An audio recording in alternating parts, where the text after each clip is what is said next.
Happy morning guys. இன்னைக்கு நம்ம பார்க்க போகிற vehicle Honda city. Honda city பார்த்தோன்னா petrol vehicle and also type 3 vehicle.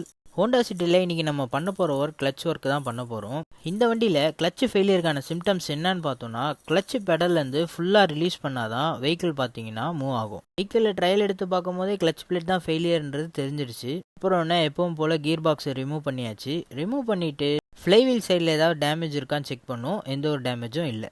Clutch பிளேட்டை செக் பண்ணி பார்த்ததுல கிளச் பிளேட் பார்த்தோன்னா ஒன் சைடாக வேர் ஆயிருக்கு. இது எதனால் வேர் ஆயிருக்குன்னு பார்த்தீங்கன்னா, கிளச் பெடல்லே கால் வச்சு ஓட்டுறதுனால தான் ஒன் சைடாக வேர் ஆயிருக்கு. கிளச் பிளேட்டில் அந்த ரிவீட்டு தான் ஃபைனல் ஸ்டேஜ். பட் வெஹிக்கிளில் பார்த்தோன்னா அந்த ரிவீட்டையும் தாண்டி எக்ஸ்ட்ரீமில் கிளச் பிளேட் வேர் ஆயிருக்கு. ரிலீஸ் பேரிங்கும் கட்டும். பாக்ஸை டவுன் பண்ணும்போது சேசஸ் பெட்டை செக் பண்ணி பார்த்ததுல சேசஸ் பெட் டோட்டலாகவே கட் ஆயிருக்கு. கூடவே கியர் பாக்ஸில் 2 பெட் மவுண்டிங்கில் இருக்கும். அந்த ஒரு பெட்டு பார்த்தீங்கன்னா டோட்டலாகவே கட் ஆயிருக்கு. ஸ்லேவ் சிலிண்டர் பார்த்தோன்னா ஃபுல்லாகவே ஆயில் லீக் இருக்கு.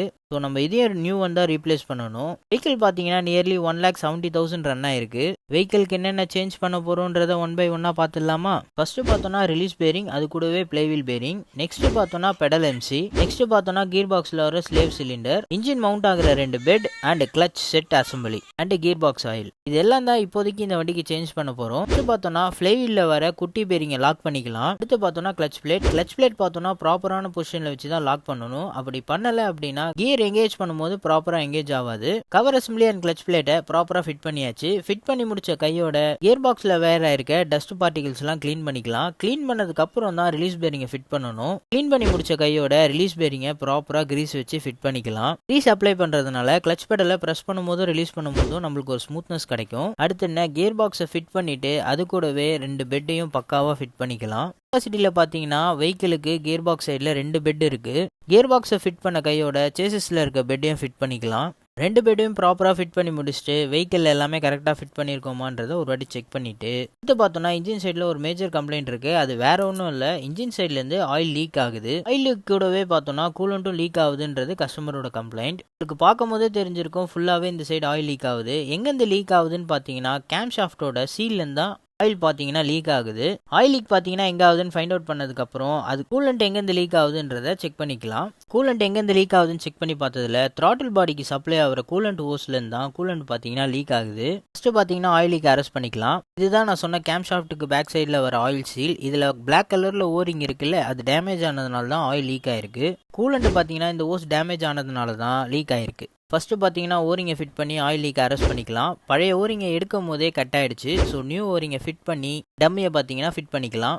ஃபிட் பண்ணும் போதே நியூ கூலண்ட் டோஸையும் ப்ராப்பராக ஃபிட் பண்ணி முடிச்சிக்கலாம். வெஹிக்கிள் எல்லா ஒர்க்குமே ஃபினிஷ் பண்ணதுக்கப்புறம் வெஹிக்கிளை ஸ்டார்ட் பண்ணுறதுக்கு முன்னாடி டிப்ஸ்டிக்கை வச்சு ஆயில் லெவல் செக் பண்ணி பார்த்தோம். செக் பண்ணும்போது பார்த்தீங்கன்னா ஆயிலோட லெவல் ரொம்பவே மினிமமாக இருக்குது. கஸ்டமர்கிட்ட இன்ஃபார்ம் பண்ணிவிட்டு ஆயில் சர்வீஸ்க்கும் அப்ரூவல் வாங்கியாச்சு.